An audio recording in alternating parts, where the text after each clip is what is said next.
Hey, bienvenue sur Capture ton business, le podcast à destination des entrepreneurs qui veulent booster leur entreprise et vivre sereinement de leur business. Créé avec amour par l'agence normande Capture Communication. Hey, bienvenue dans ce nouvel épisode. Aujourd'hui, on va à nouveau parler de tes thunes. Parce que ouais, tu entreprends par passion, tu aimes ce que tu fais. Mais ça n'est absolument pas une raison pour ne pas en vivre. On est d'accord, c'est pas parce que tu es passionné que tu dois faire ça gratuitement ou à bas prix. Le but de cet épisode, ça va être de te donner des pistes pour augmenter ton chiffre d'affaires et enfin vivre vraiment de ta passion. Augmenter ton chiffre d'affaires, tu sais que c'est un défi de taille, mais rassure-toi, avec les petites astuces et les outils appropriés, ça peut devenir beaucoup plus simple que tu ne le penses. Donc c'est parti, on va voir quelques-unes des astuces qu'on peut te proposer pour ça.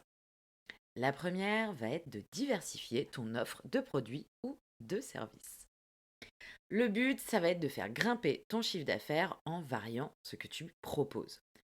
Du coup, pour ça, tu peux regarder ce que tu offres actuellement et chercher un moyen de l'élargir, tout simplement. Si par exemple, tu es coach en développement personnel, tu peux peut-être penser à ajouter des ateliers en ligne, des e-books ou des sessions en personne à ton offre. Cette diversification, elle peut t'amener de nouveaux clients et augmenter tes rentrées d'argent. Mais attention, parce qu'évidemment, il y a un petit piège, il va falloir que tu fasses très attention à ne pas t'éparpiller et vendre tout et n'importe quoi. Parce qu'en plus de t'ajouter une charge de travail de fou, tu risques en plus de perdre ton client chouchou qui sera plus vraiment trop sur quel pied danser avec toi. Donc pose-toi tranquillement et réfléchis à ton expertise et aux besoins réels de ton client chouchou. Pour ça, tu peux peut-être imaginer quelque chose, c'est ce système de pyramide où en bas, tu vas avoir des offres qui vont s'adresser à plus de personnes et qui vont être plus accessibles. Et plus tu remontes, plus les offres vont être spécifiques, de meilleure qualité et donc plus chères, tout simplement. Donc je te laisse déjà, premièrement, te poser là-dessus et réfléchir à ta petite pyramide d'offres pour augmenter ton chiffre d'affaires. La deuxième astuce, elle va être très simple et essentielle. Prends soin de tes clients actuels. Parce que fidéliser tes clients, c'est vraiment le plus important. Premièrement, parce que déjà, on les aime, nos clients, hein, évidemment. On n'a pas envie de les abandonner tout seuls dans la nature, mais aussi parce que ce serait une grosse erreur financière de le faire. Alors mets en place des programmes de fidélité, offre-leur des réductions spéciales et surtout garde le contact régulièrement. Des clients qui sont satisfaits ont beaucoup plus de chances de revenir et de recommander ton entreprise à d'autres personnes. Et ça te donnera de véritables résultats sur le long terme. Tu le sais, on a une agence de communication. Notre but, c'est du coup de t'offrir plus de clients, plus de visibilité, etc.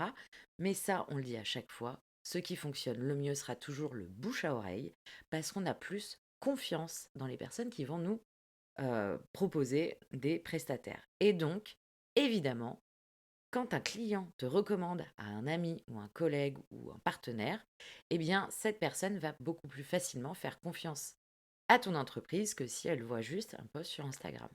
Alors prends soin de tes clients, chouchoute-les pour notamment qu'ils te recommandent, mais aussi, on s'entend, pour qu'ils soient heureux.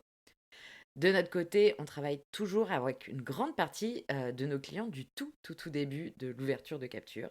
Et c'est vraiment un pur bonheur de voir que ils nous sont toujours fidèles, qu'ils sont toujours contents en plus, et puis aussi de voir leurs entreprises qui vont grandir au fur et à mesure et rester à leur côté pendant tout le long de cette aventure. Donc ça, c'est assez magique. Et puisqu'ils sont heureux, et c'est avec plaisir qu'ils nous recommandent régulièrement et ça, c'est assez incroyable parce que du coup, on peut quasiment relier, je sais pas, je dirais 80-70% de nos clients à un autre client. Et ça, c'est magique. La troisième astuce, c'est entoure-toi d'humains comme toi. Rencontre d'autres entrepreneurs qui vont vivre la même chose que toi, qui font face aux mêmes défis et qui pourront à la fois t'aider, te comprendre, te soutenir, mais aussi t'encourager, te recommander et parler de toi. Travailler ton réseau d'entrepreneurs, c'est essentiel aussi bien pour ton bien-être que pour augmenter ton chiffre d'affaires. Tu vas pouvoir rencontrer des personnes qui te mettront en relation avec d'autres, établir des partenariats et travailler ensemble sur des projets de rêve.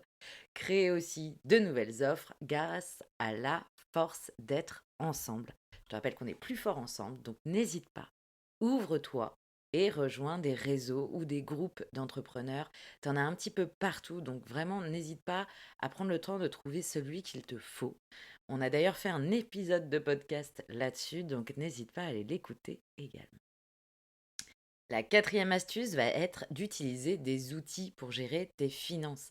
Évidemment, tu le sais, on en a déjà parlé ensemble, notamment dans les épisodes précédents. La gestion financière, c'est un élément clé pour augmenter durablement tes revenus. Et c'est là que des outils comme, par exemple, au hasard, Note Template, Boost ta compta, eh ben, ils sont super utiles. Cet outil, il te permet de garder un œil sur tes rentrées et tes sorties d'argent, de maximiser ta rentabilité pour augmenter ton chiffre d'affaires, faire des prévisions financières et prendre les décisions qui vont vraiment te permettre de développer ton entreprise. Et quand tu as une vue d'ensemble claire de tes finances, tu peux facilement repérer où tu peux économiser, où tu peux investir intelligemment ton argent et surtout où tu vas pouvoir maximiser tes gains. Donc ça, c'est hyper important de vraiment bien t'outiller. Et c'est pareil, quand tu as des outils sur lesquels tu peux vraiment te reposer, tu vas gagner un temps fou et tu vas avoir exactement toutes les informations dont tu as besoin et du coup tout ça, ça te fait gagner de l'argent. Cinquième astuce, ça va être de booster ta présence en ligne. On le sait très bien, aujourd'hui, ta présence en ligne, elle est cruciale pour attirer de nouveaux clients. Donc il va falloir que tu t'assures que ton site, il est bien à jour, qu'il transmette vraiment ton univers, tes offres, qu'il soit bien référencé évidemment, et qu'il offre une expérience utilisateur au top. Les réseaux sociaux, on sait, c'est tes amis. Si tu interagis avec tes abonnés, que tu partages du contenu utile et que tu montres vraiment qui tu es pour créer un vrai lien, eh ben, tu vas donner envie à ton client chouchou de travailler avec toi et avec personne d'autre. Donc c'est pareil, pose-toi et fais le point sur tes outils de communication, notamment en ligne, et vois si tout est à jour, si tout est OK, si on comprend vraiment qui tu es, ce que tu fais, pourquoi tu le fais et pour qui tu le fais. Le sixième point va être d'investir en toi. Et oui, parce qu'en tant qu'entrepreneur, il va être essentiel de rester à la page et de te former continuellement.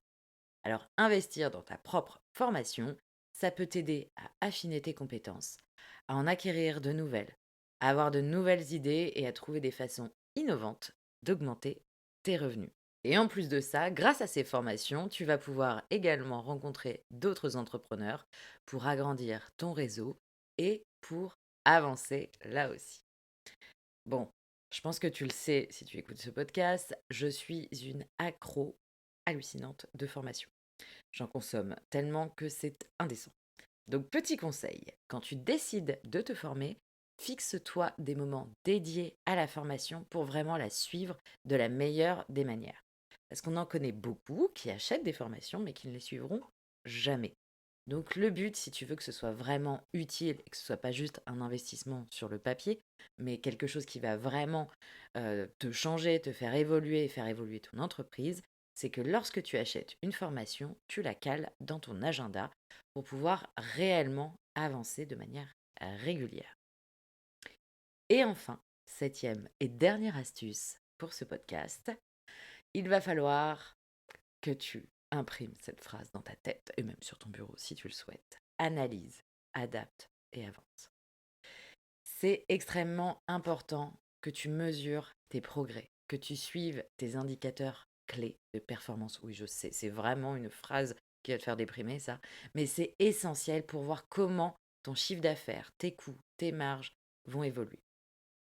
Si quelque chose ne fonctionne pas comme prévu, il va falloir que tu sois prête à ajuster ta stratégie en conséquence. Et, petit rappel, notamment pour tout ce qui est financier, tout se fait automatiquement avec Boosta Compta, donc pas d'inquiétude. Mais en tout cas, le principe d'analyser, adapter et avancer, il est valable pour absolument toutes, mais toutes les sphères de ton entreprise et d'ailleurs même de ta vie perso.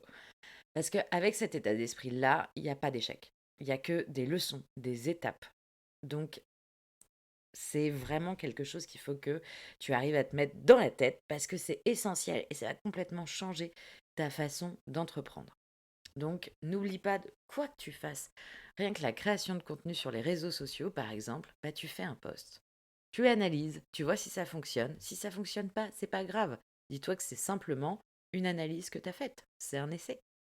Et petit à petit, tu vas voir que ça va avancer et ça fonctionnera de mieux en mieux parce que tu vas adapter, corriger et avancer. Et donc, c'est vraiment ça qu'il faut que tu gardes en tête, mais vraiment pour toutes les sphères de ta vie, c'est essentiel. Et avec cet état d'esprit-là, il y a pas d'échec, il y a que des leçons. Pour ça, il va falloir avoir le courage de regarder tout ça de plus près et de toujours analyser pour toujours avancer et aller de l'avant petit à petit. En bref, augmenter ton chiffre d'affaires, ça demande de la persévérance et une bonne stratégie, mais comme tu l'as vu, c'est très loin d'être impossible. Si tu utilises des outils de gestion financière, encore une fois comme Boostacompta par exemple au hasard, et en suivant ces quelques astuces notamment, tu peux non seulement augmenter tes revenus, mais tu peux aussi construire une base financière solide pour l'avenir de ton entreprise et du coup avancer chaque année petit à petit, augmenter ton chiffre d'affaires et être de plus en plus sereine pour vivre de ta passion. N'oublie pas quand même que chaque entreprise est unique, chaque personne est unique, donc adapte ces petits conseils à ta propre situation. Alors avec la bonne approche, tu peux atteindre tes objectifs financiers et faire décoller ton entreprise en toute sérénité. Donc j'espère que cet épisode t'a plu et t'a aidé, que tu vas pouvoir mettre ces conseils en pratique. Et si ça t'a aidé, si ça t'a plu, n'hésite pas à nous laisser un petit commentaire, à t'abonner à notre podcast et à nous donner une petite note parce que ça nous aide vraiment beaucoup à faire connaître le podcast. En tout cas, on se retrouve dans 15 jours pour un nouvel épisode. Alors je te dis à très bientôt et n'hésite pas à nous écrire, à nous donner des petites idées de podcast sur des sujets que tu aimerais qu'on aborde. N'hésite pas, on est là pour toi et on adore papoter avec toi. Donc à très bientôt.